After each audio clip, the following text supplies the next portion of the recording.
Le soldat silencieux, l'ombre derrière le pouvoir. Dans un coin reculé du Hod El Garbi, dans le village de Kifa, un enfant né en 1936. Son nom, Mustapha Ould Salek. Dans un environnement rude, bercé par les vents du désert et la fierté nomade, il grandit entre tradition et discipline. Dès son jeune âge, il se distingue par sa rigueur, son calme presque glacial et un sens de l'honneur hérité des valeurs tribales.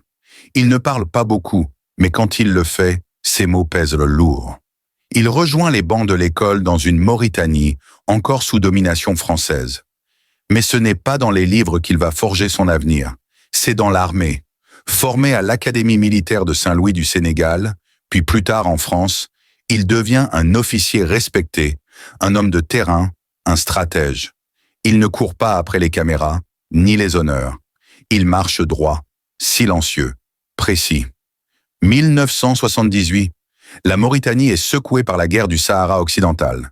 Le peuple souffre, l'armée est fatiguée, et les critiques contre le président Mokhtar Ould Daddah s'amplifient. Et c'est là, dans l'ombre, que Mustapha Ould Salek entre dans l'histoire. Le 10 juillet 1978, avec un groupe d'officiers, il mène un coup d'État sans effusion de sang, mettant fin à 18 ans de règne. Ce n'était pas pour le pouvoir, c'était pour sauver la nation, disait-il. Et lui, discret comme toujours, accepte la lourde responsabilité, diriger la Mauritanie en pleine crise.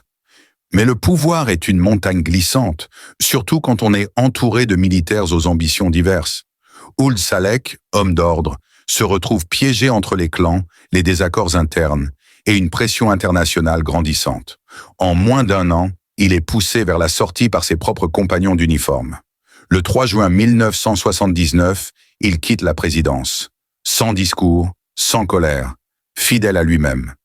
Il retournera à une vie discrète, loin du tumulte du pouvoir, emportant avec lui les secrets d'un coup d'État et la solitude d'un homme qui n'a jamais vraiment cherché la lumière. Conclusion. Mustapha Ould Salek, c'est l'histoire d'un soldat devenu président malgré lui. Une ombre brève sur le trône, mais un nom que l'histoire n'oubliera jamais.